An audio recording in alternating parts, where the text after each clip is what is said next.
I have one. I'm sorry.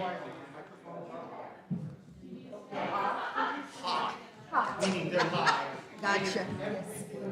Got one? Thank you. I got one, Sean.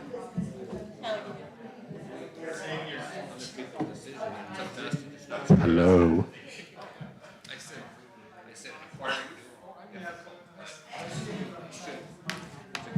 Mics are live.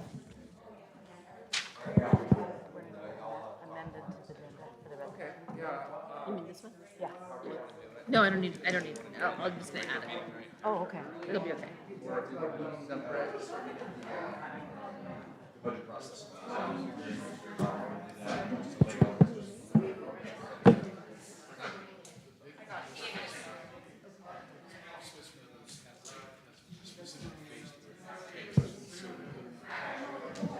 We are live.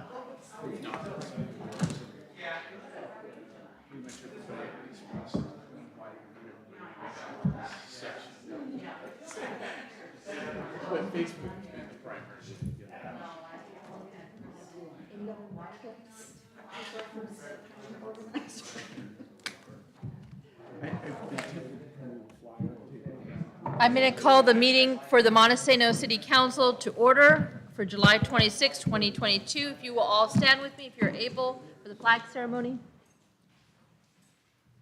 I pledge allegiance to the flag of the United States of America and to the republic for which it stands, one nation, under God, indivisible, with liberty and justice for all. Will the clerk please call roll call? Councilman Trimble? Here. Councilman Cope? Here. Councilman Bryson? Here. Councilman Carl? Here. Councilman Scaramucca? Councilwoman Jester? Here. Motion to excuse Councilman Scaramucca. Second. There is a motion and a second to excuse Councilman Scaramucca. Is there any discussion? Hearing none, all those in favor, please say aye. Aye. Any opposed? Motion carries. Before we continue on the agenda, there is an agenda item that was given to us by Forrester Heiner. He received it today, and he would ask that this be added. It is about approval for applying for a grant, not for receiving a grant. And you should all have a copy of that, and we can discuss it. So I'm going to add it to new business unless I hear an objection. Okay. So we are at approval of bills. So moved. There's a motion and a second to approve the bills as audited. Would the Finance Committee like to give a report? Yes, ma'am. There are two sets of bills. The first one was for June 29th through July 12th, $93,665.84. The second batch of bills was July 13th through the 26th. That one is $448,412.08. The $282,341 to Roglins for the McBride project. $41,382 to Advanced Air Heating and Air for the City Hall upgrades from our ARAP money, and $18,028.33 to Gibbs and Olson for East Wainucci. Does anyone have any questions or further discussion? Hearing none, all those in favor, please say aye. Aye. Any opposed? Motion carries. We are now at minutes. This is the minutes from the June 28th meeting. Is there a motion? Approval. I will take that as a motion from Councilman Cope and a second from Councilman Bryson. Is there any discussion or corrections? Hearing none, all those in favor, please say aye. Aye. Any opposed? Motion carries. The minutes will be passed as written. We are now at the agenda to hear from the Chehalis River Basin Authority. Scott Betcher is here with Commissioner Rains, forgive me, and who is the chair of the, I want to call it Flood Authority, my apologies, the former name of the, and so before you guys start, and welcome, both of you, thank you for coming here. Is there anyone else that you want to introduce for the authority that you expect to be either on online or anything of that nature? I'm not aware of anyone online tonight. I would like to introduce Montesano's rep, Mike Olden, that's here this evening. Many of you may know him, but we're really fortunate and happy to have Mike. Want to thank Mayor Samuel and City Council for letting us come and chat with you this evening. I'm just going to give a brief intro, and Scott's going to carry the bulk of the weight on the presentation. We are very grateful that the City of Montesano is a participant with the Chehalis River Basin Flood Authority. I do serve as chair on that board, as well as the Office of Chehalis Basin. We've been very fortunate over the last several biennium to bring about between 35 to 45 million in projects to Grays Harbor alone. About $11 million has been to Montesano for the sheet wall piling there at Mary's River, or what used to be Mary's River Lumber, and then also around the treatment plant, and then the most recent project that we did with the log jacks down at the sewer treatment plant. It's an interesting thing. I learn something new every day, but without participation of our local governments, we couldn't do the work that we do. It's folks like yourself that bring projects to us that we're able to incorporate into our budgets and be able to do so much locally. From projects I just mentioned to working with the City of Aberdeen and Hoquiam on a big levee project for them, as well as the Fry Creek project, and many others. And so we're grateful to be here tonight, and I know that Scott's going to share some pretty amazing information for you all. Thank you. Thank you. See if I can coordinate all this with a microphone and a handheld clicker. Okay, so I'm Scott Betcher. I'm staff to the Chehalis River Basin Flood Authority, and I have about a 19-slide presentation. It'll take about 15 minutes. There's kind of one important concept on this cover slide that I want you to think about as we go through the presentation, and that is reducing flood damage and restoring aquatic species. In other words, attending to the needs of people regarding flood and attending to the needs of fish in the basin. So fish and flood, they go together, and that's been an important concept that has persisted throughout this process that has been very successful. So for today's presentation, I'm going to talk about largely the Flood Authority, the Chehalis River Basin Flood Authority.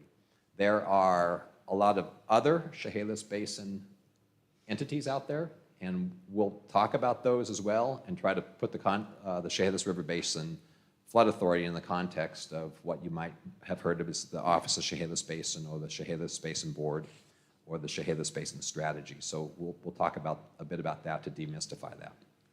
I want to call your attention to the middle of the screen there. Let me try it. Oops.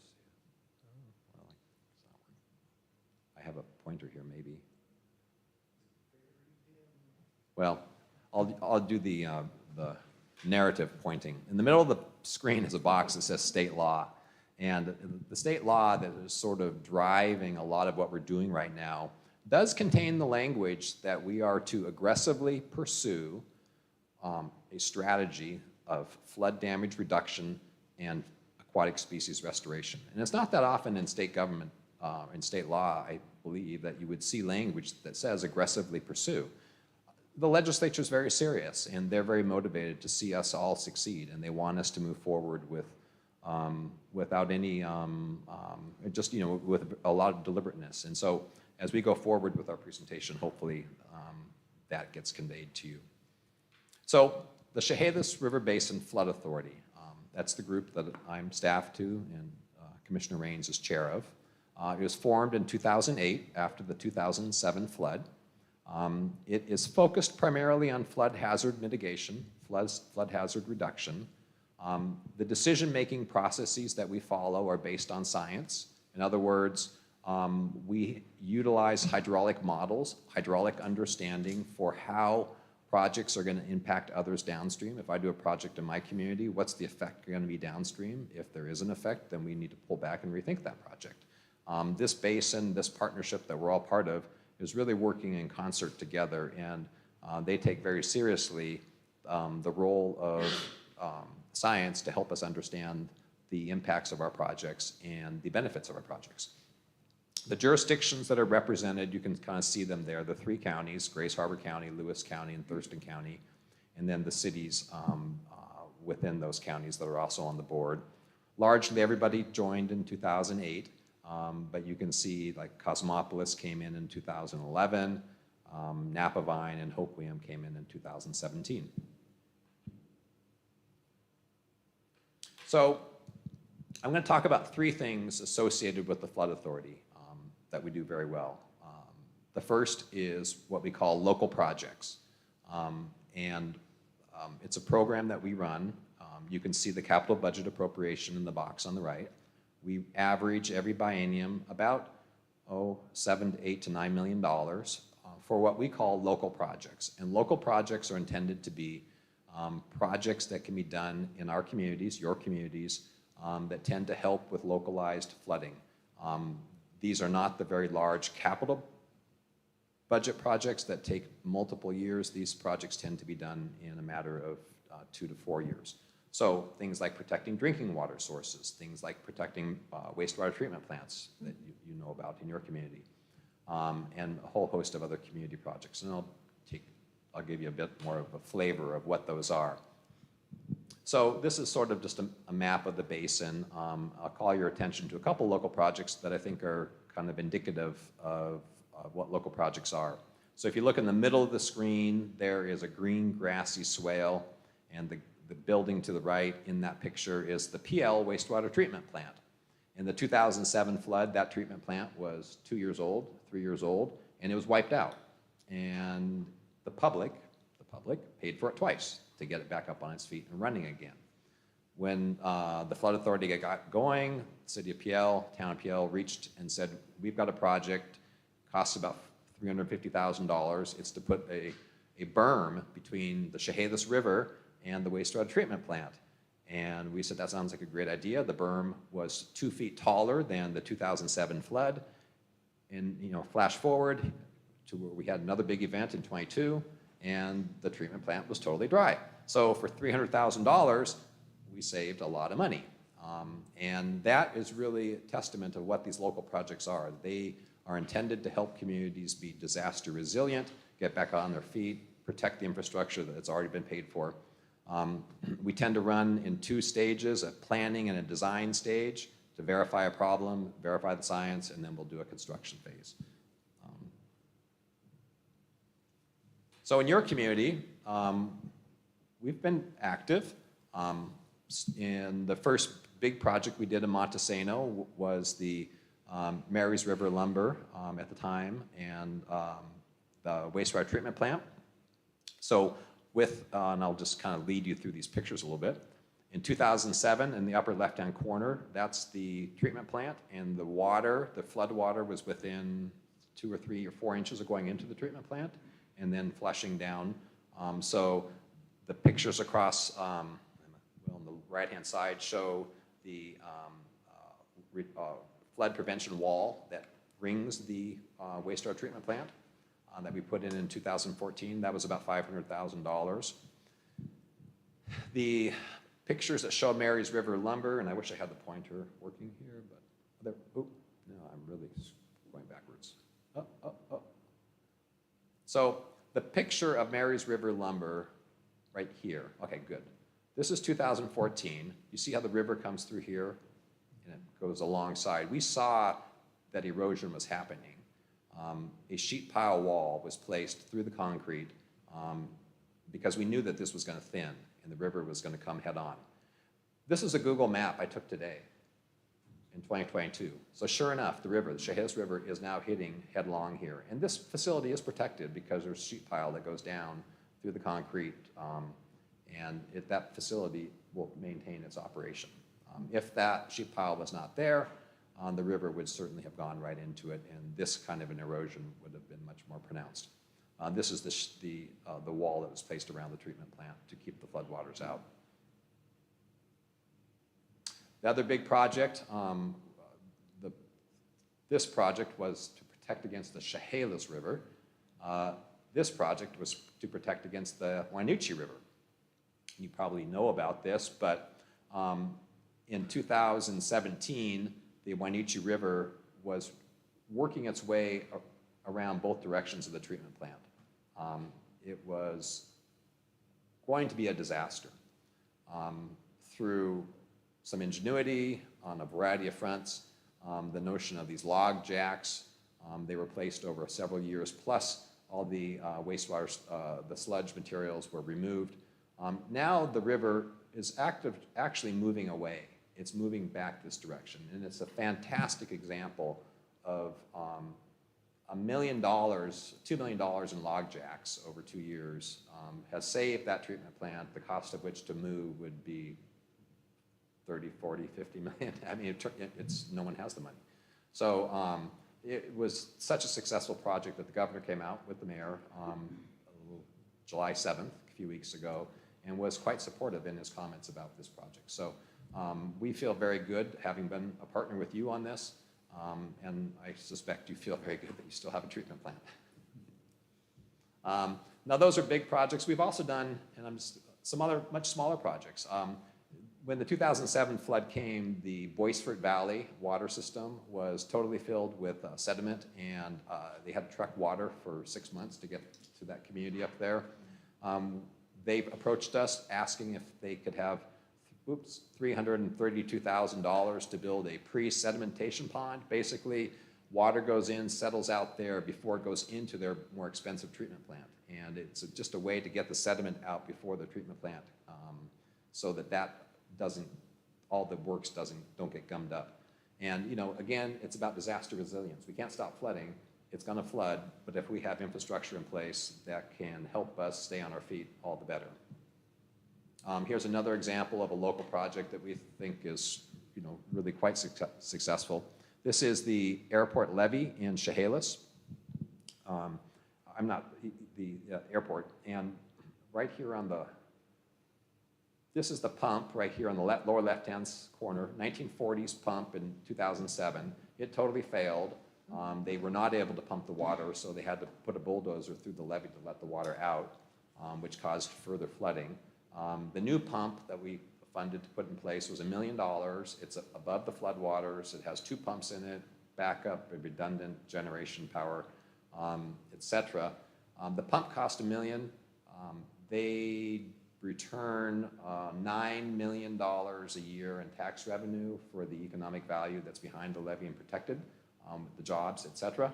And, you know, if you're a legislator voting on a capital budget that says, you know, we put $1 million in and we guarantee $9 million out, you can't really argue with that. And that really keeps these, so flood and the economy can go back together quite well.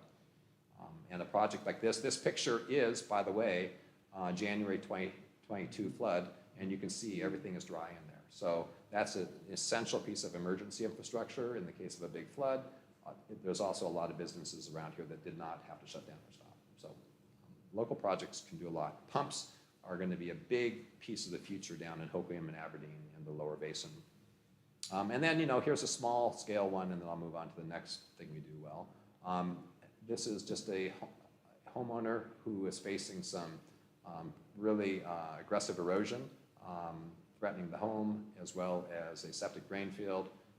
Through a funding partnership, the landowner putting some money in themselves, we're able to, in a very short time frame, put together sort of a fish-friendly project with wood and rock, and the river ceased its migration towards that home and that drain field this winter.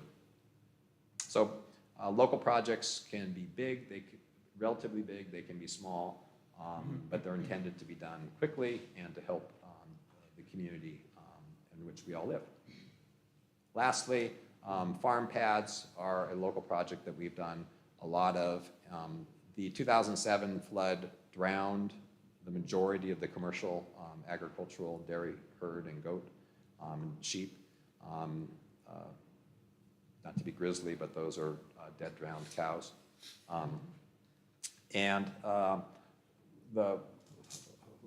The Conservation District, Conservation Commission, Grace Harbor Conservation District, Lewis County Conservation District got together. They came up with an idea to build farm pads, which are basically earthen mounds. They're fenced off, and that's a place that you can put your animals as well as farm chemicals, farm equipment, farm food for 4 or 5 days and ride out the storm and ride out the the flood. We figure they're about a 14 to 15 to 1 return on investment, given the values that they protect and what they cost.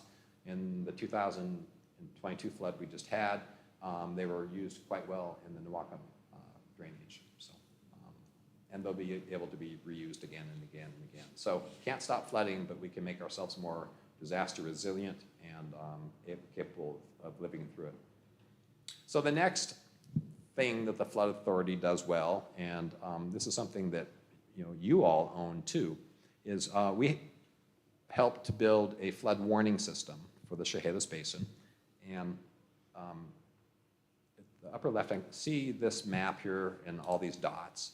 All those dots are weather stations and stream gauges and other kinds of instrumentation that's on the ground.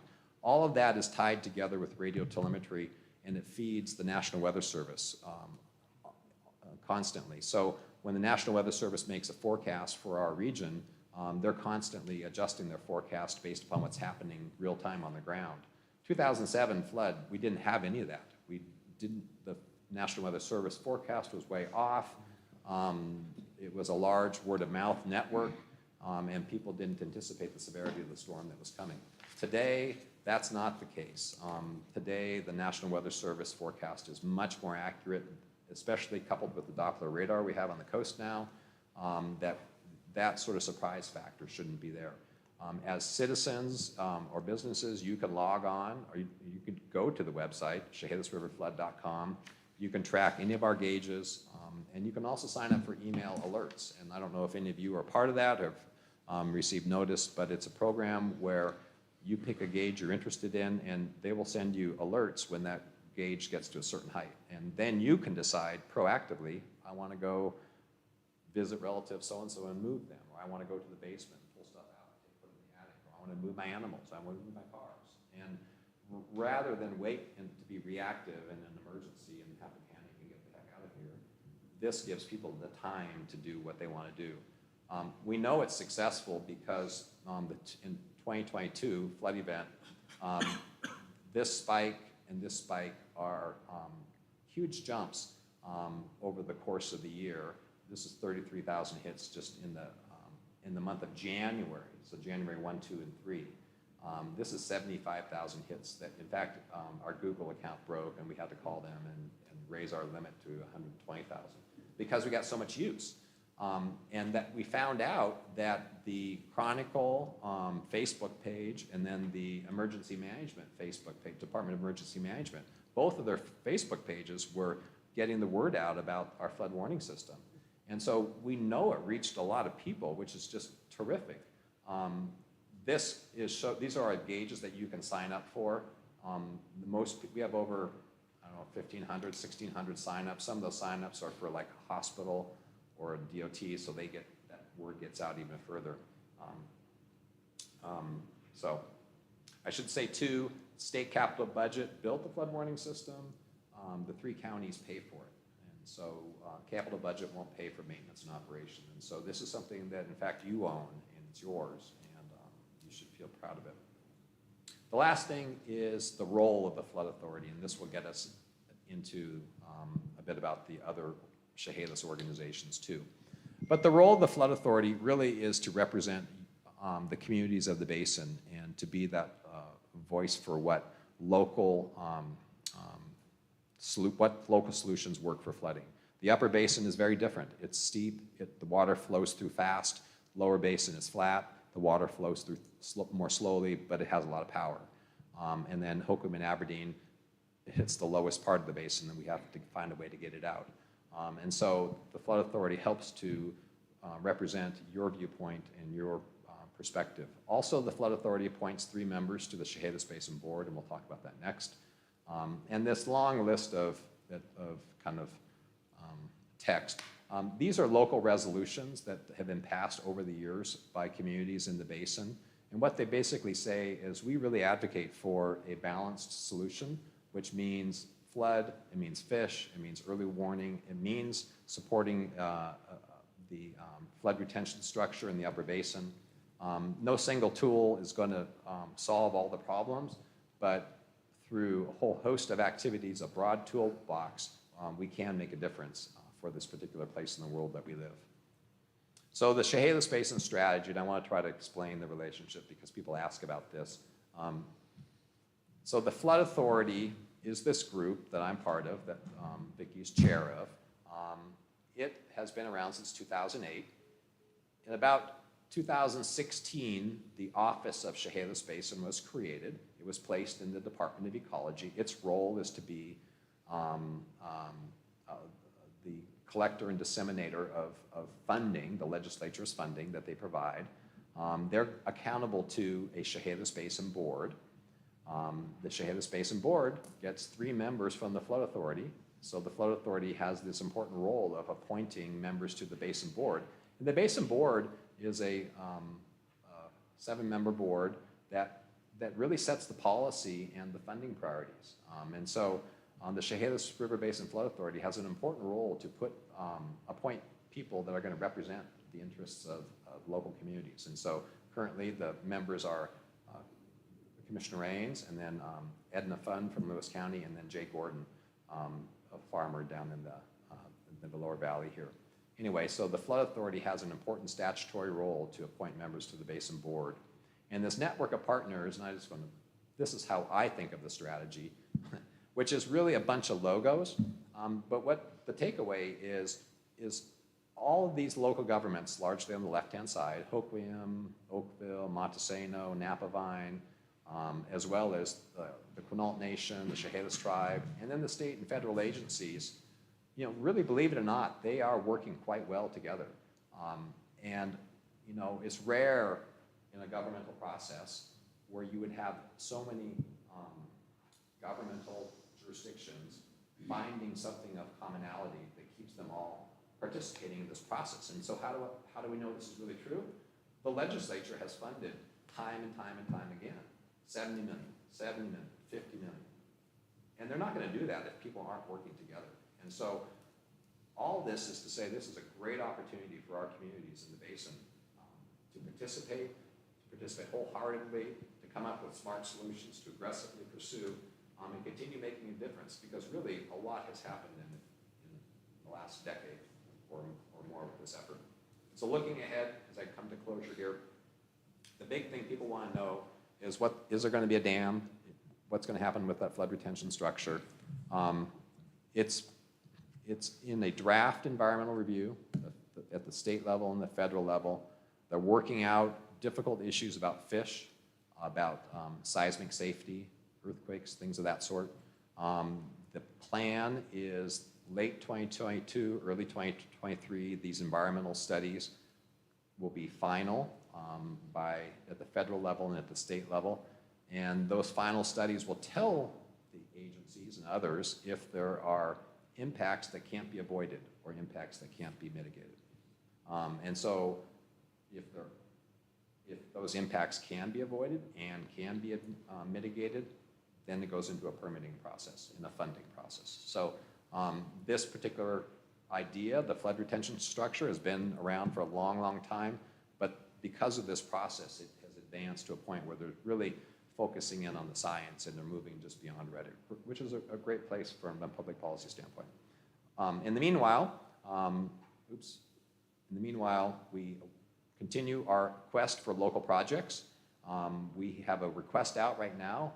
Mike, in fact, was our first submitter just today for 2023-25 projects, and they're not really due till August the 3rd, so he's ahead of schedule.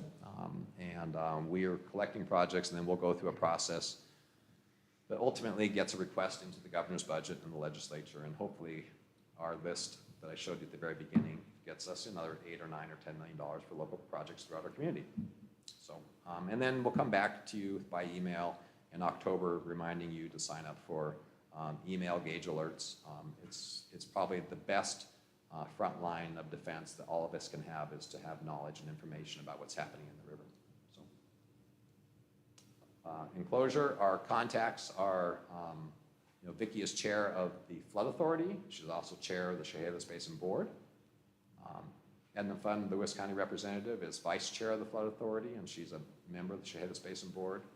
Mike is your representative, and then I'm staff. So, thank you. I'm happy to take any questions, or Vicki will answer Thank any you. questions. Thank you, Scott. Does anyone have any questions? I've done it a few times. More than a few, but, well, I get a lot of updates from Scott, which I appreciate, so I feel like my information, I don't have any questions, but I did want to, and I feel like I thank you a lot. But I cannot tell you how impacting the funds and the leadership of the Chehalis Basin Authority and the Flood Authority have been over the past several years, and I'm sure as we go forward. Those rivers, the past 5 years, watching those rivers has been eye-opening, and so it's good to have you here, and we Thank you. appreciate it. Well, I wanted to point out one good thing about kind of on this notion of thankfulness. The Marys River Lumber Project was $6 million. We didn't have the money in the budget. It was Cosmopolis who walked away from their project for 2 years and forego their money, because they had $2 million on the table for their project, and they gave it to Montesano. And we have done that so much back and forth, lower basin supporting upper basin supporting, Port of Chehalis walked away from some of their money so we could put it down the lower Satsa because we were in an emergency, and we paid them back. And so, as I told you before, it's rare to see these governmental processes work, so I've never seen so much sharing of resources back and forth between jurisdictions. You tend to want to get your own and hold your own. We're lucky. We're all very lucky that there's this collaboration going on, and that we've all benefited from it. So thank you. It's a Thank wonderful you. process to be part of. I apologize if you're repeating yourself on this, but as far as the dam environmental review process Yeah. on the Chehalis, what's the timeline on that? And if it does not come to pass, what are some of the mitigation steps that the authority would like to see taken to put us in a better state moving So, forward? okay. Can I take a few more minutes? Of course. Okay, yeah. So the flood authority supports the dam, flood retention structure, for simplicity's sake, 2 reasons. A, it is the only solution we've seen that actually has an effect all the way down the basin. So if the dam were holding back water, we would see a drop by about 1 foot down in Cosmopolis, and many feet up higher. So it's the only solution that is basin-wide, number one. Number two, it's not closed. It's an open structure. In other words, the doors only close when you hit a certain threshold of, like, it's really raining and the rivers are really filling and this is going to be a big one. The rest of the time, if it's a small flood, it stays open and it's a run of the river. The fish aren't impacted, nothing. So that's why the Flood Authority really supports that. The environmental review that's happening now, it's been issued in draft. The final is supposed to be late 2022, early 2023. But we don't really know. People are vigorously trying to work out the issues. The big issues are seismic safety and fish presence and impact to fish and all that sort of stuff. So if it all came to a screeching halt, let me back up half a step. In parallel to that, there are people who are advocating for what they're calling it's called LAND, Local Action Non-Dam, Local Action Non-Dam. And that's basically ramping up the local projects program and just doing it even in a bigger scale. Because there are people that think, well, maybe we don't need the dam. What we need is a whole host of more river meanderings, and we need more floodplain in its entirety. We need more local projects. The Flood Authority and the Chehalis Basin Board are supportive of exploring that. But there's also another reality, which is the hydrologic cycle is changing. I mean, it's getting wetter. And so, I mean, you wouldn't know it today. but really, truthfully, the frequency of the 100-year flood has increased 33%. And so there are a lot of people who are saying, fine, it would be nice if you did have all the trees and you had 500 years ago when Earth was in balance or whatever, But here we are today, just like we wouldn't have built a treatment plant today where yours is, we have to deal with it and work with it. And so the flood authority is a bit more rational in saying that the dam option really is the best one. And so if it all doesn't happen and this local thing can't prove to be as effective, then I don't know.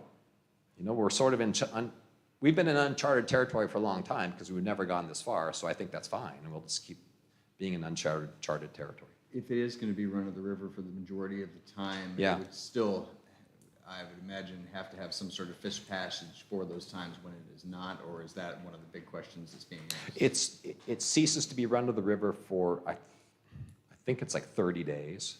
And so the presentation, hopefully you'll get it. The very last page, I have some links. I have a visualization, and you can go to the PowerPoint I sent you. There's a link there. It's about a 3-minute visualization. It shows how it's raining, and then the rivers start to fill up.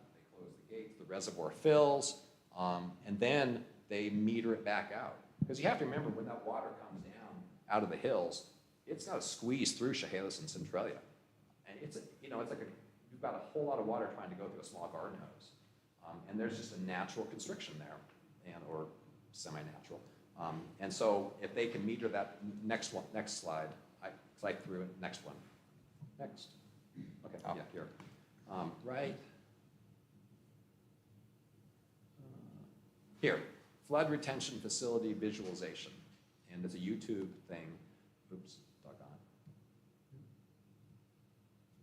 Oop. Yeah, this right here, it's on YouTube. It's really fascinating. And then the next one too is, but basically, this is a slide, I just had some extra material, showing these floods closed I-5 in 1986 to 2010. These are the highest 5. They closed I-5, and that wasn't happening down here. It's happening here. And so we're in a wetter cycle, and it's undeniable. Look at the visualization, it's very interesting. Above PL. Yeah, above PL. Do you want to change spots? I'm just sitting there. Should be at the wall here in a second. Yeah. So, I don't know, Vicki, you want to add anything to any of this?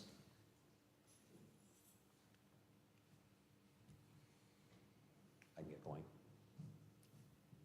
We are spending quite a bit of money on the local alternatives non-dam project. In addition to that, Scott mentioned the aquatic species restoration plan that's taking place as well, because we want to make sure that we protect people and we protect the environment, including fish. Right now, we don't know if a dam can be built in the upper basin at PL. We don't know if it can be built. We don't know if it can be permitted. There's a lot of answers that still need to be sought out. We hope to have that by the beginning of 2023. I think it's probably a bit more realistic to say early 2023 versus sometime in 2022. But we do know that taking care of some of these local projects that we're looking at is going to be key for us, and we continue to go in. And if you go back and look at, you don't need to go back, but if you look through your materials, you'll see where Scott lists that $51.4 million that we've received through the legislature, and it was higher and it's gotten reduced over and over the last couple of times. But we've gone out and we've spent that money very wisely and with the support of all the entities involved. So I think that as we move forward, we're going to continue to do those local projects regardless of what happens with the dam. Thank you. Any further questions? You don't need to turn that off, please. Anyone have any questions? Okay, thank you both. Thank you guys both for coming, and we appreciate the presentation. So I'm going to move on to public comment. We are at the time on the agenda to hear from anybody that would like to make a public comment. Is there anyone that would like to make a public comment at this time? If you'll come up to the stand, you'll have to use the mic because we're being videoed out. And if you will state your name and identify identify your address, that would be great. Yes, my name's George Middleton, and I live on McBride Street up I'm there. Scott, I'm gonna ask you guys if I can to take it outside. Go ahead. Sorry, Scott. Yeah, my name's George Middleton, and I live on McBride Street, and where they just did that sidewalk and all that stuff, it's just nice. But what I'm concerned about, like I was before, was the speed up that street. I'm wondering, on them speed humps, they outdid me. If they could move the speed hump, one of them up by me, and then move the other one wherever, how many feet before it. And then I guess they're gonna have 6 or 7 of them going down through there. But the other night, a truck went by my house doing about 65, 70 miles an hour. And it's just ridiculous, because they use that speed sign up there by the church for a quarter-mile strip. You'll see how fast they can get going down through there. And it's just getting to, I sat in my chair and watched it all night long. So I wish that the city would look into moving the hump up by my house at least. Then start feathering them down through there, because I guess there's 7 of them, 6 or 7 of them going to be going down through them McBride. I don't know if that's true, but I will certainly, I think that that's something that we could send off to MTO, and I wanted to just affirm that that has been an issue for a while, so I appreciate you coming. And I just see it all the time. And another thing, my animals and stuff went crazy this 4th of July. The guy on the corner shot off nothing but reservation fireworks. And I thought they were illegal and shooting in the city limits. And is there anything that's going to happen? I heard they changed the stuff, but shooting off them fireworks up until 11, 12 o'clock at night, it just, like I say, animals and stuff just scare the heck out of everybody else. And I wish law enforcement at least get their nine or so to shut them down, because they just go on and on all night long. And that's about all the griping I got to go. I appreciate it, thank you, But okay, thank you. appreciate it. I'm just gonna have MTO probably look at that. He has expressed that concern multiple times, as well as some of his neighbors. Is there anyone else that would like to make a public comment at this time? I'm afraid that I'm here with something else that is a well-known problem. Will you please state your name and tell My us name your is address? Robin Barcombe, and I live at 101 Brumfield Avenue, which is the RV park. The RV park has been a contentious subject since it was put in. Since we've had new ownership, it has gone downhill. One of the problems is that we don't allow anyone to stay more than 180 days out of 360. From what I have been able to find out, that is a city law. It's not county, it's not state. The people that are living there 365 days a year are your travel nurses. They're the people that are retired or disabled that are going to Thriftway, going to Ace Hardware, using the local services, your pharmacy, just like the people that live in the houses. With the housing problems today, the reason that I bought a luxury RV is because there is very little handicapped accessible housing. What there is a 4-year wait list for. Meanwhile, with the new management, there is no one that we can get a hold of. It is an incorporated title. The person that quote unquote says that they're the owner is not down as part of that incorporated entity. We need things done. We did not have any lawn maintenance because we lost the last one, who went back to El Salvador with his family. And we did not have any lawn maintenance until the end of July, right, I'm sorry, June. We had grass in some places that was over 2 foot tall, which of course encourages vermin and other things. The septic system needs to be drained, but he doesn't want to pay the money to do it. And the reason I'm here today is I woke up this morning for the 3rd month in a row with absolutely no internet, which is part of what I'm paying for. Wi-Fi is supposed to be included. It is not doing well to begin with. When Tony was there, it always worked. Now it's very spotty, but he won't put any money into the repeaters of the system that the park is responsible for. The reason it was off this morning and for the last 3 months, however, is because he didn't pay the bill. He's not to be called by anyone until after 10 o'clock because it might wake up his family. We don't have 24/7 management on site, which is in the city law that we are supposed to have, which isn't exactly true because we now have the manager living in the office. He's put a cot in there and is living in the office because he has nowhere else to go. The office door right now is broken and cannot be locked. So if he leaves for any reason, there is mail in there that is not locked up that can be time sensitive that we are not getting. Unless you specifically ask for it. I was lucky that my disability is permanent because it was 3 months after they had sent me the letter that I actually received it. I go down for packages at least 2 or 3 times a week. There's no reason for that mail to be sitting there. It's over 1 foot tall. There's at least 9 inches of mail from people that have moved. All he has to do is put return to sender. No longer lives here. But he doesn't. The management is slacking off because the owner doesn't care. When Tony was there, as much as it may have been a problem now and then, he at least cared. He was almost problematic to those of us that lived there, he cared so much. But by telling people that they can't stay there for more than 180 days, you're encouraging people that are only going to be there for a week to a couple weeks. They may have gotten an RV at an auction. We've had more drug problems, if you've noticed, in the last few years than we ever used to have. He also owns the hotel. He also owns the Chevron. The Chevron and the park are not ADA compliant.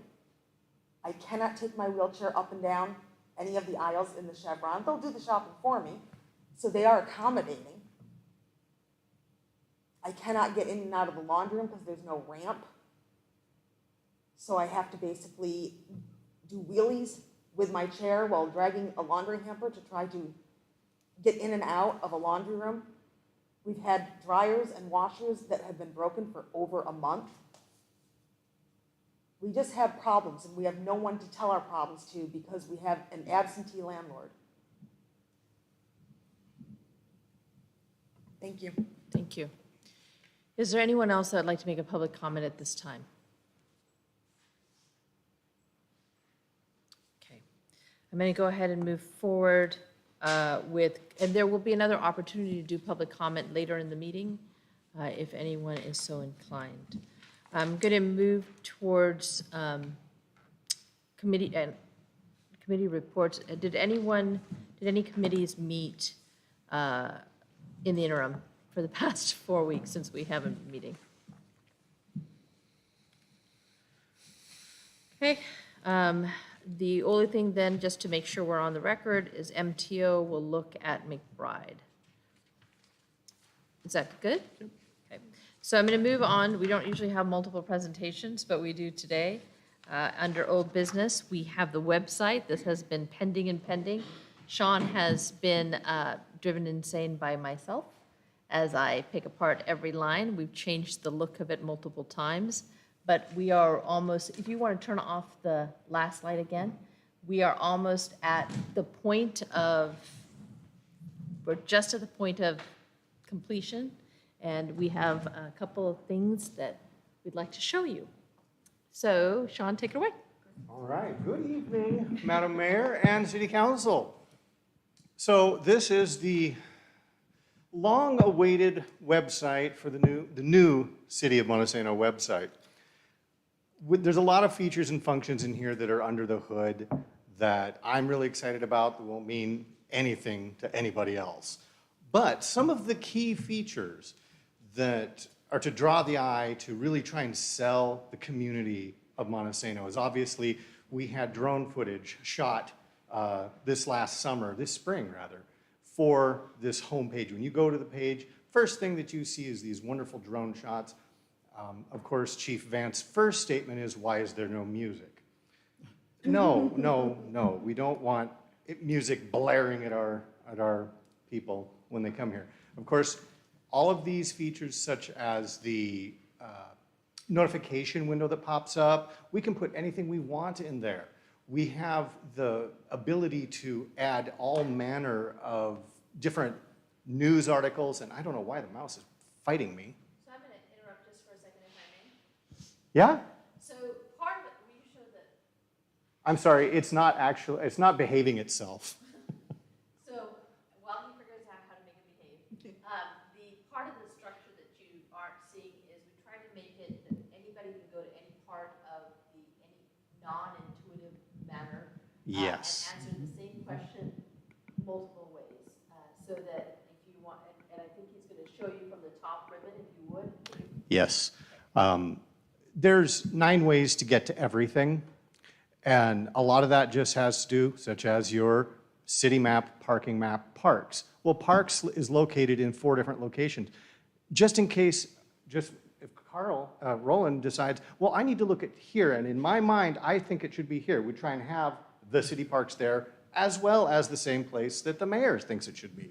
So our biggest selling point on that is the simply, I want to, and then have all the biggest things that people always are, they want to request a public record, it's right there. You can also go over here to government and do a records request. It seems redundant, but apparently this is the way it's done now. It's kind of cool, actually. So do we want to show off some of the cool things? I want before we get too. Okay. I want to go to, I want to. Sure, yep, because that's the best. FAQ. This is where I'd like your input from a council perspective. Every question you guys, do we have anything in there?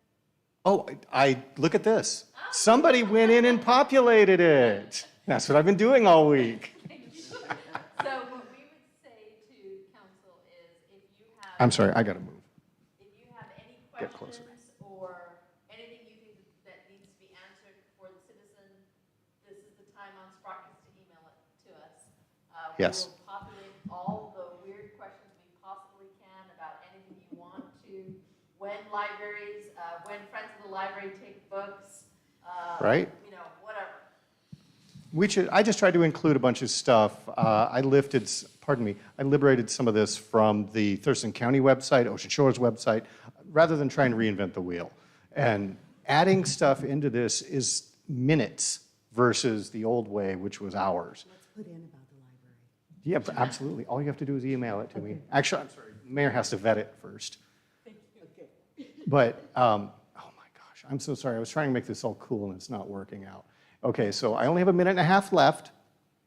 So there's a couple things real quick that I know the mayor was really excited about.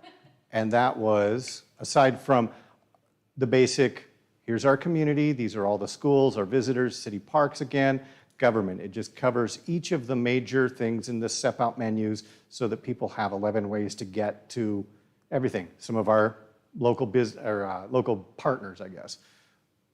But in order to sell our community to everybody, this is the one that the mayor is super excited about, Fun Times in Monty. Now, We're going to change the dollars. yes, the dollar sign's going away, but I needed to get it. So we didn't get the videos of locals, so I pulled some stuff from my own YouTube channel. So what we would normally have here is, obviously, these are just some stuff that I threw on there, but we can have videos of residents saying, why do I love Monty? And then have that advertisement for 30 seconds just to say, this is why I love Monty, just to make that representation for our community. I even pulled one of the videos of the flyover. Oh, God. Sorry. There's the music. Vance Abbey? Yeah, Vance will love it now. But anyway, you get the point that we can put whatever we want that best advertises, best represents our community. And so one of the things that we're going to do is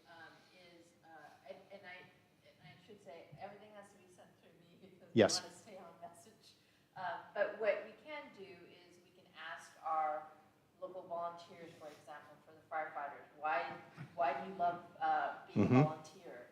We could go to all the various entities that make up Montesano and have a little, and we're looking 30 seconds. That's Yep. all it is. And if Just a you're quick short. frequent walker, you could talk about why you like walking the sidewalks. Mountain biking. Mountain biking.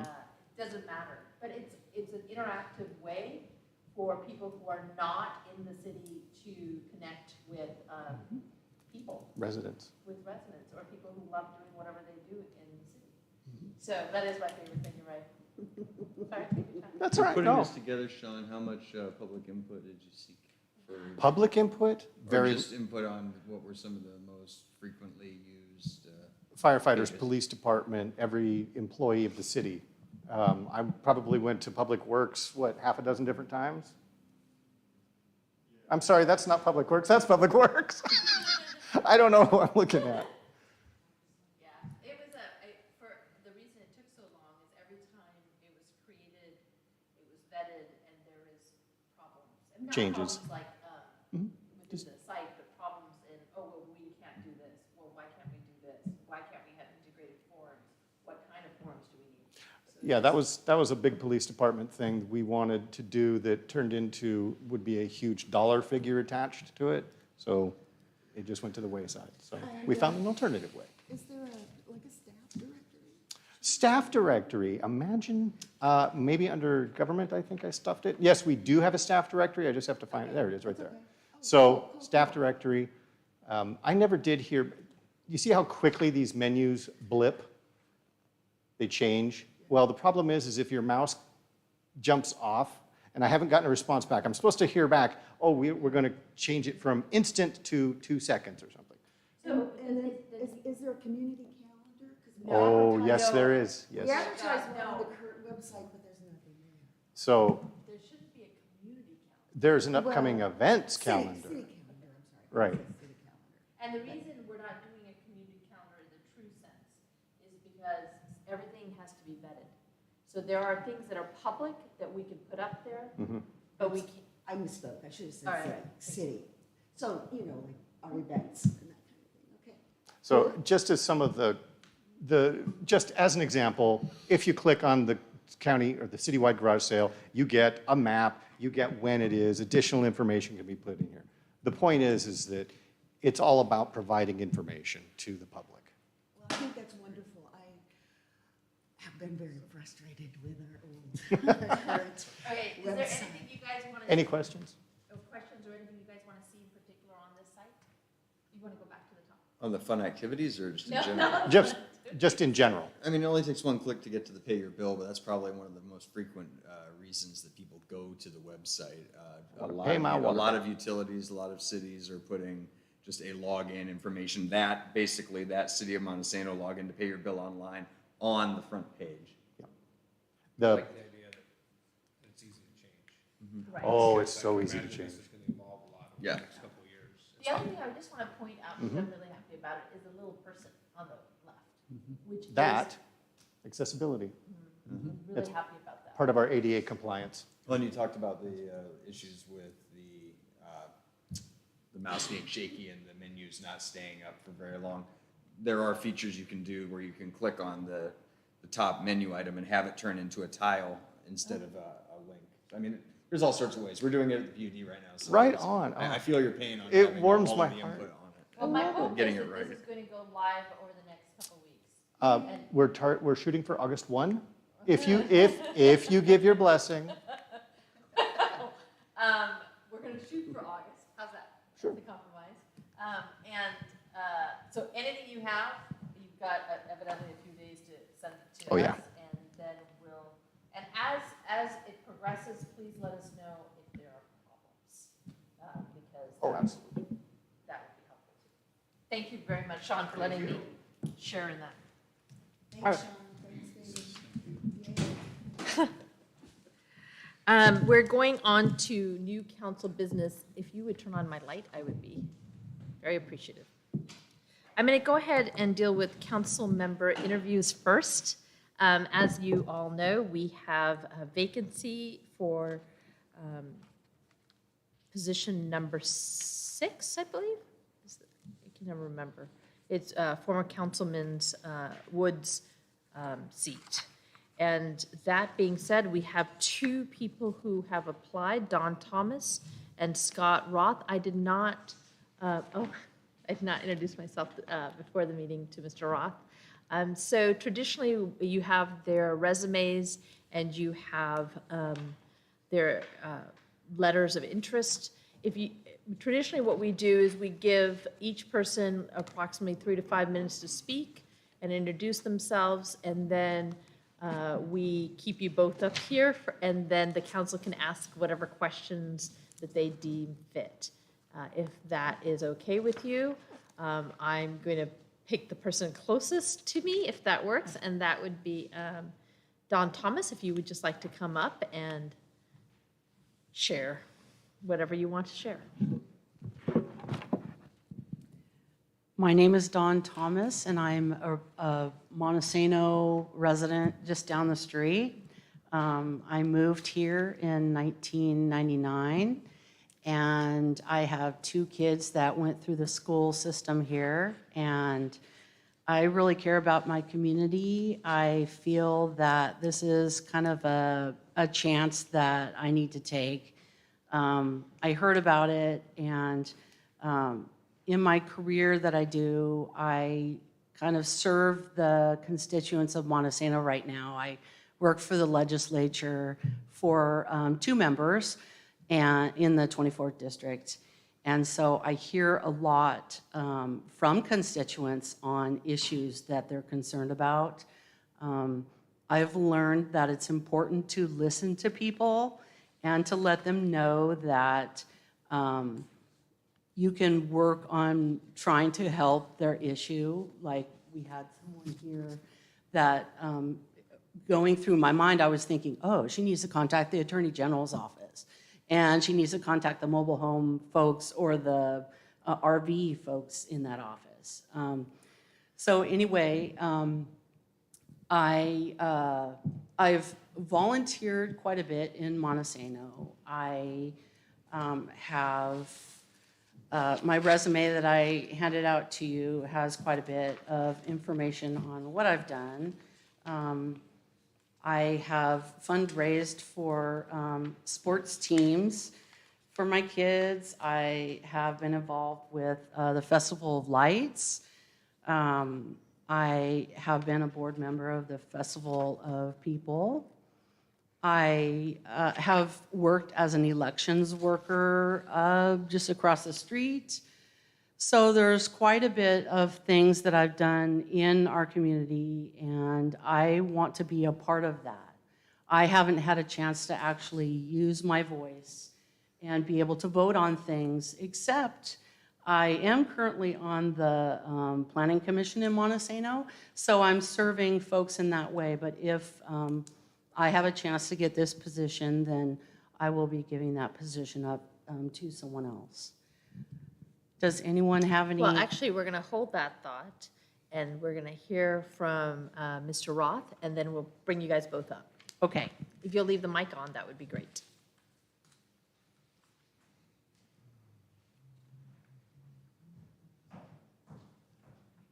Thank you. Good evening, Mayor and Council. My name is Scott Roth, and I saw the opening for this position, and I felt it was the best way that I could represent my family. We moved here to Montesano just a year and 2 months ago, just down the street, probably right around the corner from Dawn. We bought our home. It's a 116-year-old home, and we bought it because it is old. We moved here from Lakewood in Tacoma because that's not where we wanted to raise our kids. Not in that school system, not in that environment. And so we sought a small town environment. And what better way I can serve my kids and my family to put my heart and build something for them. And that's what I want to do. I would put my footprint and be a leader for them and give them something they can look forward to. Keep a community small, keep a community of neighbors who help neighbors and still thrive and do well in business. I've been in the property management field in one aspect or another for 30+ years. I serve on 2 state boards of the organization that manages community associations. I serve on 2 boards on our state. I'm one of the vice chairs of one of the boards. I'm director of community management for our company, which we manage 90+ communities, over 16,000 homes. I deal with multiple million-dollar budgets, and I feel all of those pieces are good backgrounds to know what smells right, what looks right, what feels right, and what will be right, not only for my family, but the other families here in Montesano. Thank you. Don, if you'll move on up, and Mr. Roth, if you'll, I apologize for calling you your last name and heard a first name, but known her a long time. So, does the council, I'm just going to do a round robin as to council questions. And if there's anybody that wants to have to do a question, and if none of you do, then that would be unusual, but we'll start with Clint because his hand is up. And so what I'm going to do. All the good ones are usually gone by then. So what I'm going to do is we're going to just go back and forth. So we're going to start with you, Mr. Roth, and then we'll move to Dawn, Ms. Thomas, sorry, and go from there.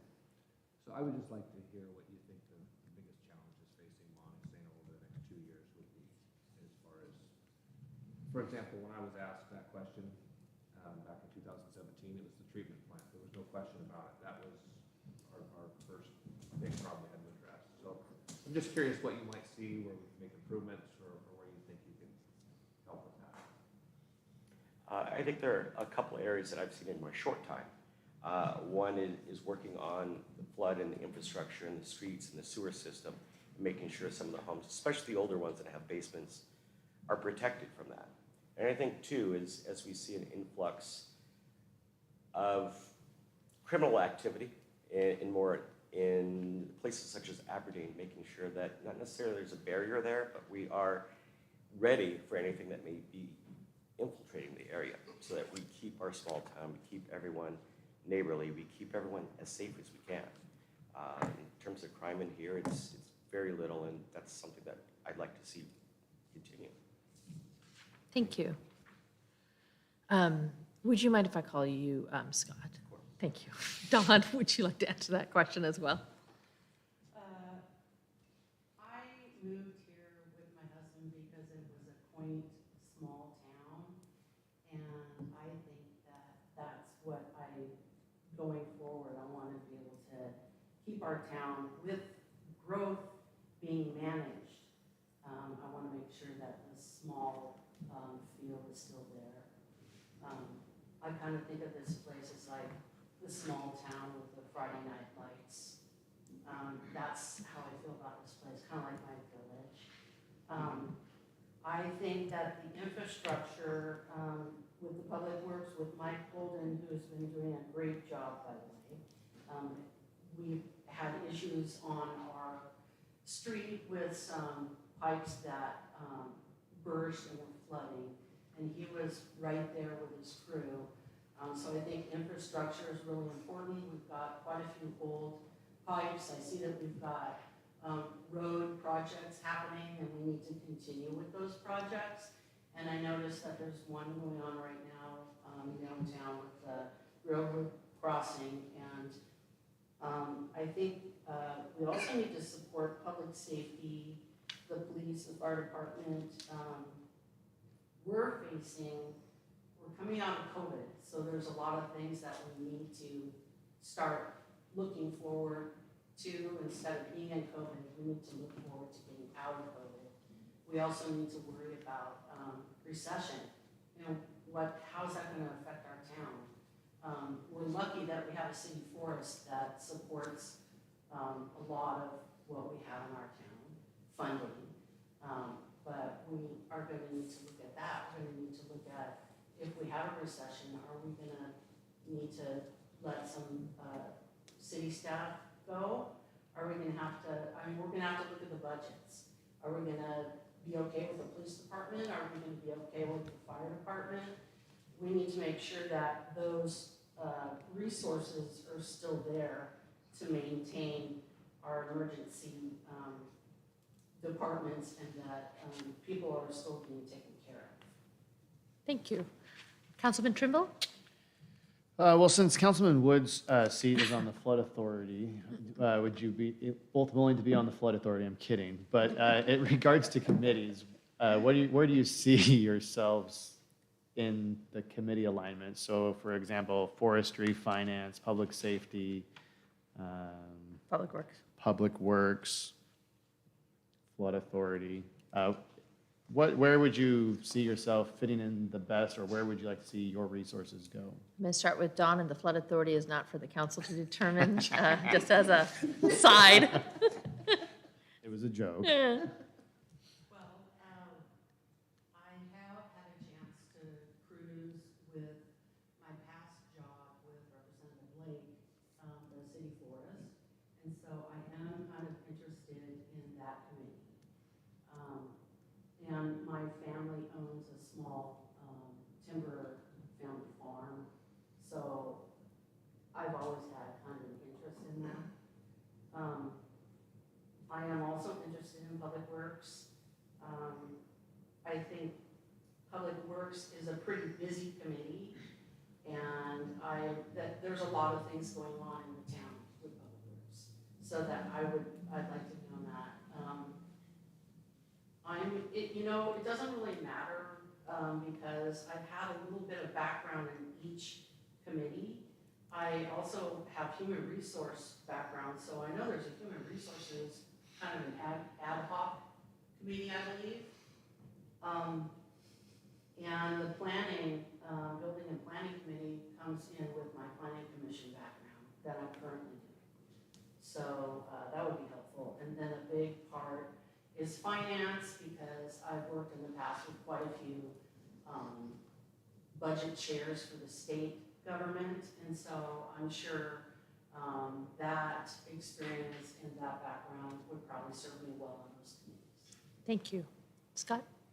I feel my resources are best used in things that I'm very good at. One of those areas would be the finance committee. I'm currently putting together, it's budget season in my job, I'm putting together 13 different budgets right now, so that's kind of right in my wheelhouse, to working through budget and finance. Public safety is, of course, a concern of mine and something that I would be passionate about because my own family, that's, I spoke to before. And using any admin or any educational purposes, currently in the Washington State CAI, which is the institute I committee for, I serve on 2 education committees there. So I'm very pro-education, whatever that education piece may look like, whether it be for members of the community or members outside of the community coming in, I'm more than happy to kind of ad hoc into that position. Thank you. Councilman Cope, do you have any questions? Yeah. Serving on the council, you come in, you have a lot of people come to you and ask you, or tell you that this needs to happen, or they want this to happen. You come in with your own opinions on things and your feelings on how things should be done. And then you have staff that will tell you the way things are or should be. How do you balance those 3 areas or more areas, if you can think of others that are there? How do you balance those out and come to the best decision? The best way I can explain that is the way I can explain it to the board members that I oversee in what I do, is when you step onto a board in a council position, as much like a large board of trustees, is that you want to step in and learn first how things work, how people work, how the system works, before you start making decisions, because your decisions may be just out of whack with how things have happened. So you want to take a moment to learn the processes, the people, and the policies. Once you have a good grasp on that, then you can make your educated opinions and statements based on what you've learned. So you always want to take that step back, absorb what people who have come before you have already learned, and learn from them. Dawn? I'm currently doing that job right now with the legislature. So I'm a legislative assistant. So I get all kinds of different calls. I have people sending me all kinds of emails, and I have to be a troubleshooter. I have to figure out who am I going to call regarding this problem, or who am I going to call to help me on this. And I'm really good at figuring out who the best person is to talk with regarding an issue. That's part of my main job that I'm doing right now. So I feel really confident in that area. Val, I don't have any questions. Councilman? I'm able to come up with a really good one, sorry. I appreciate your input so far, thank you. So I have one, just my standard basic question, which is the council role and the mayor role are two different beings. And how do you see, as a council member, interacting with, within that role as well as with the mayor? I can't remember who started, so, okay. Well, I see the council working together, and I see them presenting or talking to the mayor. I've heard and I have seen that you guys are doing a great job. I mean, you can just see it out there, what you've been doing. You've said, I'm going to be doing these things, and these things are actually happening. Thank you for also putting in the letter in our bill every month. I really enjoy reading that because then I know what's going on as a citizen. So I think you guys have a good council here and good relationships. And I think if hopefully I'm not wrong, but you make kind of the final vote if there's a tie, is that right? And also, they kind of are making the decisions on decisions. And the council works on policy decisions. Okay, Scott? I think it's always important to remember that everyone should have the same goal. And I think that goal here is to make the city of Montesano better, to make it a place everyone wants to live, everybody is happy to live. So I think if everyone has that same goal, the mayor, the council, the decisions that they come to will be decisions that are everyone's goal. So there shouldn't be infighting, there shouldn't be quarrels, there may be discussions about what might be better or worse, but in the end, the best decision is going to be the decision that makes the city better. And that's the job of the council and the mayor. Thank you. All right, one last opportunity. Does the council have any other questions they want to follow up on? All right, well, with that, so we're going to, first of all, thank you both. It's never fun to stick your head out on the guillotine, but we appreciate it. And what we're going to do is we're just going to get through new business and the ordinances. We're going to go into executive session to allow the council to deliberate whatever they want to talk about. And Can I say one last thing? yes, then I'm going to let him say one last thing so you can get ready to. If I'm appointed, I plan on running after the year. Okay, all right. And So I'm dedicated. Scott, did you want to sum up anything? Besides the same, I'm more than happy to serve at the behest of the rest of the council members in the city of Montesano to make this city a fair place. Thank you, and thank you both. Thank you. Thank you. All right. We have a resolution in front of us from Forrester Heiner about putting in a grant to RCO. Normally, we don't come to you before we do the application, but they had asked that we put a resolution in order to help the application process. So I'd really like a motion. What is the resolution number? You want this under ordinances or resolutions? or Resolution 991. It was added in the beginning of the meeting. From into new business or ordinances and resolutions? Oh, good point. Whichever way you want to do it, I'm good with. I'll just wait. No, we're- Thank you for that technical but very important lesson. What number is it? 991. Thank you. You can run the next meeting. We are at Cracksville Project 2022. It's a change order, and it is set for action. Is there a motion? Oh. You want to speak, you're always. So moved. Is there a second? Is there any discussion? Hearing none, all those in favor, please say aye. Aye. Any opposed? Motion carries. We are now at IAF Local Union 1862, a memorandum of understanding. This is a memorandum of, we had a staffing shortage, so the union has been kind enough to adjust their schedule. This is for limited purposes until that schedule is addressed. Is there a motion? So moved. There is a motion and a second to approve or authorize the mayor, actually it says the chief, but I believe it would be the mayor, to sign the memorandum of understanding. Is there any discussion? Hearing none, all those in favor, please say aye.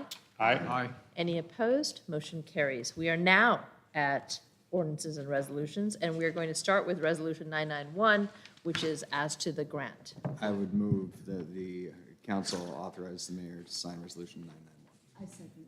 There is a motion and a second to authorize the mayor to sign Resolution 991, which is for application of the community forest. It's a resolution supporting the City of Montesano's community forest grant application to the Washington State Recreation and Conservation Office Community Forest Program for Project 22-1568, Montesano Community Forest 2022. Is there any discussion?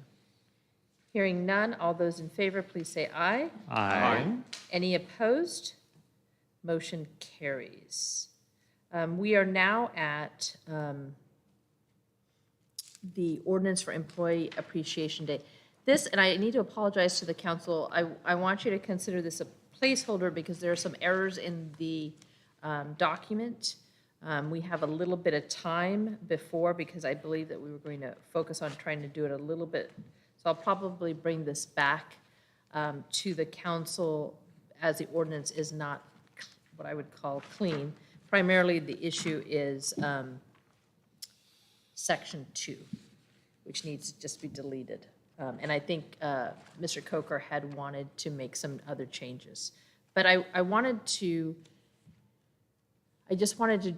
just think it's time that we do an employee appreciation piece. And I wanted to read you an email that I just got yesterday, which kind of added the nail and the hammer to why this is so important to me, and I know all of you. So I'm just going to read it. It's a little lengthy, my apologies, but I think it's worth reading. I'm not going to identify the names. On Friday, July 22nd, I accompanied my dear friend and neighbor to the Montesano City Hall to purchase a plot she chose at Winoochee Cemetery. By that time, we were exhausted and stressed from one of the worst weeks of our lives, having just come from her husband's viewing at Harrison's funeral home. I was already grateful to Shay because she had told the widow, had told me at length how very helpful Shay had been to her over the phone. She had patiently explained everything she needed to know and made very helpful suggestions. We were both in such a fragile, vulnerable state by then. I believe one rude or hostile comment would have driven us over the edge. Shay was kindness itself and provided that old-fashioned professional customer service I miss so very much. We were enchanted by the wild beauty of Winoochee Cemetery, which was another nice surprise. Cody took us under his wing while we were there, and I am still shocked at his willingness to assist us. I was so bereft, I wasn't following directions so well, and he guided us out of the grounds and all the way to City Hall. Then he stood in an empty parking space right in front while I zipped around the block to park. My friend was having trouble walking by that time, and he was an angel. I promise you, these two beautiful young people made a real difference in our lives, and we will never forget them. So I get these regularly, which is a testament to the people that we have in the city of Montesano. But I got this one yesterday, and I thought you guys should hear it. I don't always pass them along. I usually send them to the department heads that it's applicable to. But you should be very proud of the people who serve the city of Montesano. So that's why this ordinance is here. I'm hoping that there would be no questions or issues. If you guys have any questions about the ordinance? Like, I just have a comment. I think it's long overdue.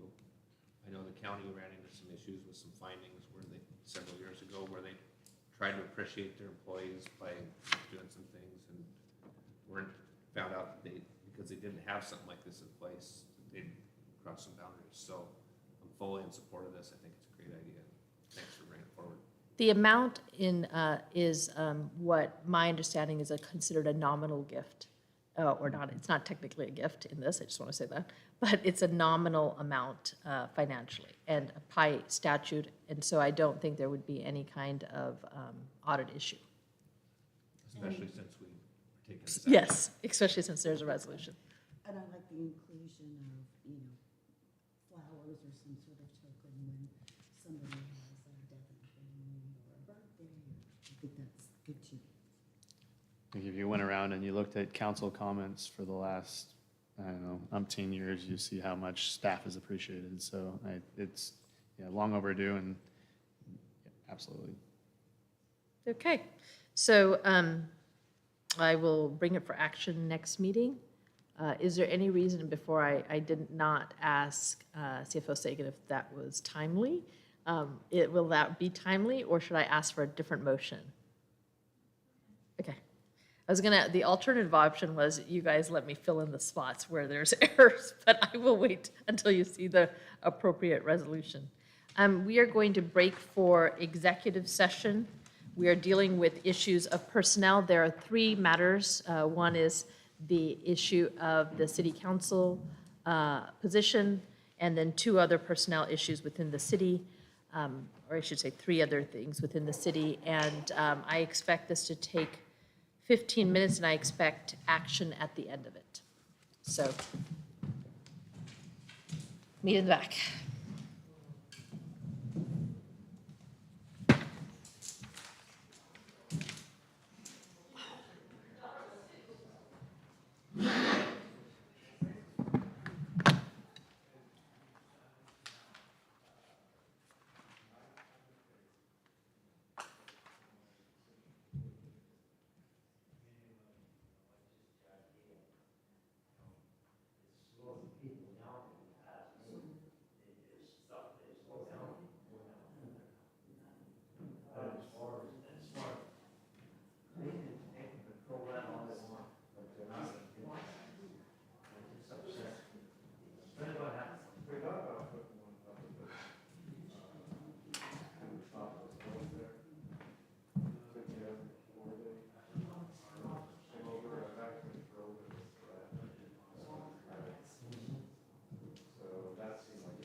Not shake. Did the mayor say how long they were going to be? 15 straight.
Sometimes I do, sometimes I do, sometimes I don't, but I forgot. She gets off at 6.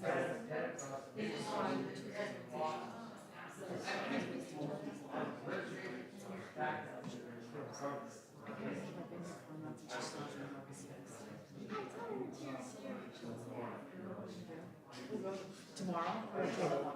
Yeah, okay. No, she won't, she's fine. She won't tomorrow, maybe? Yeah.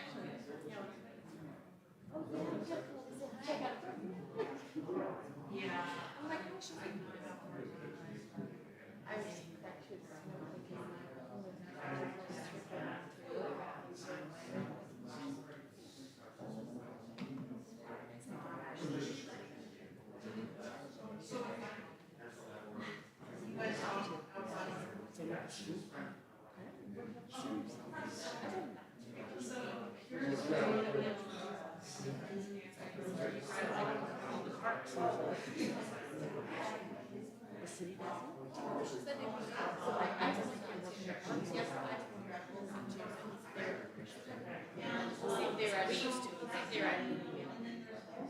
that should after I told him about that.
We are back. You can, it's position 6. What positions do you guys have? What positions are you? You're 1. 6. 6. 3. I think 2. I think he's 5. 6 or 7. I think. Tyler's on it. Do I need to include? No, you don't. You don't need to. I think who's 6? I think it is. 5. I think it's 5. Are any of you 5? I think you're right? It doesn't matter, it doesn't matter. We're having a small technical intelligence It's difficulty. probably not 100% necessary that it. All right, well, we are back on the record, and we have action after the executive session. Is there a motion? I would like to make a motion to appoint Don Thomas to the city council. Is there a second? Second. Is there any discussion? Would just say thank you to both of you, number one.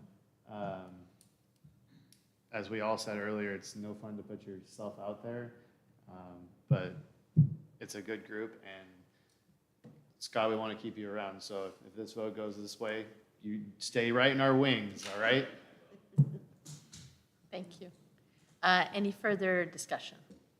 It would have been fabulous if we'd had 2 openings tonight. Well, not for me, but that's funny. But, yeah. With that, all those in favor, please say aye.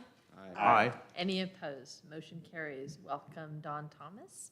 And after the meeting, maybe we can talk about when you can get sworn in. Thank you. Scott, it was lovely meeting you, and I hope I have your phone number, and I hope you have mine, and I will go from there. And welcome to our community. We are at public comment. Is there anyone that would like to make a public comment at this time? I'm going to just make you say your name and your address again. My apologies. Robin Barcombe, and with the website, if you could put a link or make some discussion on the fact that you have handicap available, dial-a-ride, and the Grace Harbor. That's good information. Yes, we don't drive necessarily. A lot of us can't for certain reasons. And our public transit here is the best. I've lived in the DC area. I tell people we have a Harry Potter bus. They're like, you have a what? I'm like, you stand on the side of the road and raise your hand, the darn thing will stop anywhere. You could be in the middle of a cow field, it'll stop. So I think one of the things that makes it really great around here is that, especially in this area, we can get to Ocean Shores on the bus, we can get to Olympia on the bus. We can get all the way to Seattle or Tacoma if we want to switch buses. And I think that's amazing. I mean, for $2, you can go all the way from Ocean Shores to Olympia. Otherwise, you're looking at $1 one way or the other. And I think that's something that really needs to be on the webpage, because a lot of times when people are visiting or thinking of living here, you've got teenage kids that want to go somewhere, like up to Lake Sylvia. You're not giving them the car keys when they're 14 years old. But you will let them ride the bus. So just something that I thought should be on there. Thank you. Thank you. Is there anyone else that would like to make public comment? Okay, we're going to move on then to council comment. I will start with Councilman Carl. I've been very pleased with our activity tonight. I think we've made a great decision on a new council person, and our applicants were absolutely outstanding for that position. I very much enjoyed the discussion of the Flood Authority and the Chehalis River Council. I had some experience when I was in college of being in grunt on the lines of doing riparial construction for flood zones with the Department of Wildlife. And in the early 70s, there was not a lot of cooperation. We would reconstruct a stream, and the Department of Natural Resources would come in a year later and build roads through what we'd just taken care of. So it's nice to know that there's actually some cooperation going on that meets the needs. Also, I would like to request an excuse from the next council meeting, and maybe 2 council meetings. I have to go in for some eye surgery, and we'll be basically blind after each one for a few days. So, Okay. Thank you. Councilwoman. Yes, welcome, Dawn, and thank you, Scott, for your application. It's wonderful that people want to even be involved with city government. I would like to also thank Sean and Benny for the great work on the new website. That's just so crucial. I feel so strongly about that. Also, yes, the report from the Flood Authority was hugely informative, and it is rather unbelievable how many agencies are working together to address our flood problems. I would just briefly like to say that the community center had a pancake breakfast during the car show, and we served 149 people. Not me, I wasn't there. They served 149 people, and we netted about $1,000. So that was good news. Also, maybe most everyone knows, but at the Saturday markets, the library has a stall where they sell used and donated books for any kind of donation. A nickel, you can take a couple of books home with you. So check it out. Thank you. Councilman Cope. Yeah, I had an opportunity to go down to the car show and to the last two Saturday markets, and yeah, I love the library booth. Just thumbing through some of the selections there, and it's a great booth. All of the booths down there are fantastic. The car show was great to see so many people back. I mean, you could really tell it was something that people have been thirsting for, and people were thrilled to be back out there. Dawn, welcome. Look forward to working with you. Scott, stay available. It's not easy. I joined the council in the same way that you did. It's not easy to do, and I appreciate your willingness to put yourself out there and your desire to serve. I think you both clearly have passion for the community, and we want to take advantage of that passion. So, fireworks. As everyone knows, I have a love-hate relationship with them. It was another remarkable year by the community as a whole. I was thrilled in my neighborhood to see some of the most active participants out with their kids, going through with trash bags and with leaf blowers and brushing up all the debris and everything. It's not my thing, but I know people love doing it. Not cleaning up, setting the fireworks off. But I was pleased to see that so many people were being responsible afterwards and were making sure that the mess was cleaned up. I hope that was repeated in other neighborhoods around town as well. I remember when the Flood Authority was created and the 07 storm and flood that led to it, and to see the positive steps that have been taken as a result of it is really something. And lastly, Sean, Mayor Samuel, thank you very much for your updates on the website. As I said, I'm going through the same thing at the PUD right now. It's not easy. You've got a lot of opinions on what should be done, but ultimately you're creating something I think it looks fantastic. Definitely a step up. So well done, and look forward to seeing the finished product. Thank you. Councilman Bryson. So while the MTO is discussing the issue that was brought forward, I'd like to add one, please. I've been seeing a lot of vehicles blow through the 3rd Street stop sign off Lake Sylvia Road. Say that again. Coming down Lake Sylvia Road and not stopping at the Lake. stop sign on the corner of 3rd and McBride. 3rd and McBride, yeah. So some of them look intentional, some of them just look like, whoops, I just missed that one. But they're going at a pretty good clip. So I appreciate you looking at that. Thank you to both Don and Scott. As was already mentioned, everybody, there is a place for you here, Scott. So don't be a stranger. We'd love to have you around and get your input on things. I just wanted to share a recent interaction I had at one of the Saturday morning markets with some visitors from out of town. They stopped me to ask me, I don't even remember what the question was, but we ended up having about a 10-minute conversation about what they liked about Montesano, what they were enjoying while they were in town. They chose to stop here on the way down the Oregon coast. They were headed for the Oregon coast, but they spent a couple days at Lake Sylvia and explored Montesano. They went running on the trails and mountain biking with the family, and they just loved it. So it was just nice it's really neat to have that Saturday morning event where you can just have those kind of happenstance, interactions. So thank you. Thank you. So I have two positives and a negative, and so. Negative first. So this is my vent, and there are, there's only two of you left from the council that made the decision. I I was really bothered by, I believe it's Robin's comments, because as you remember, it was a year-plus discussion, and as you remember, I fought it tooth and nail because I did not think that we could have a RV ordinance which said that we were a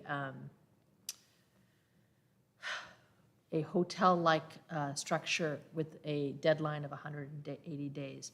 But that was the compromise that was made by not creating the infrastructure that was necessary for a RV long-term placement. That is not an RV park per se. It is a similar to, it's never supposed to be used more than 30 days at a time, and then you're supposed to sign a new one because that's what it was designed for. That's why the structure doesn't have the infrastructure necessary for a long-term living space. And the frustrating part of that ordinance is it was pushed heavily by a few people who, while they may have recognized the issue of the need, didn't address the issue of the infrastructure. And so the negative that you have to deal with is one that is a private company. And we can hold them to the rules that we have in place, which are not the rules you want us to have in place, because it was never supposed to be a long-term residential facility. If it was, the city has an obligation to have infrastructure there, which would have cost them a fortune, which is why the council decided not to do it. But that being said, this is a ball that was dropped, and it's a painful drop, and it is a constant reminder that we can do better, that we have to look at the impacts of every decision you guys make 10 years down the line, 15 years down the line, that we cannot leave messes for other people to clean up. That's my vent. I'll stop. I am sorry that you're experiencing those issues. There are agencies, you should talk to Dawn, that can help you on some of those things. A couple of the issues, and I wrote them down, are things that the city can look into, that we will look into. But again, it is a private company that is, as far as I know, operating within the basic parameters of the things that are within that ordinance. It's not a discussion for, I'm just gonna keep going, but I'll talk to you after. Second, so with that, you know that I have great admiration for this council, but that was a misstep. The positive, I have two pats on the back. Thank you to Councilman Carl and I think Councilwoman Jess, I'm combining your names, sorry, Val. Jester, and me, who are all going to do National Night Out. I'm sad that 3 of you guys are going to be out of town for your neighborhoods, but I hope it will be a good event, and I'm sure we'll see fire and police at our places. I don't know what I'm going to make, but I hope it will be a fun, and for everybody that signed up, thank you for doing so. And last but not least, this weekend, we're going to do the Welcome to Montesano. It's at, these little cards got sent out to the 100+ households that moved into the city since 2020. I hope you got one of these. I'm hoping, Maddie did most of the work. And so she got a mail though. and so that'll be 9 to 1 in the Whitney's Annex, and the city will be there along with a variety of other people, and we'll hopefully have a good time. With that, I would entertain a motion to adjourn. So moved. There's a motion and a second. Is there any discussion? Hearing none. All those in favor? Aye. Any opposed? Motion carries. Thank you. Huh? Huh? Did you say drive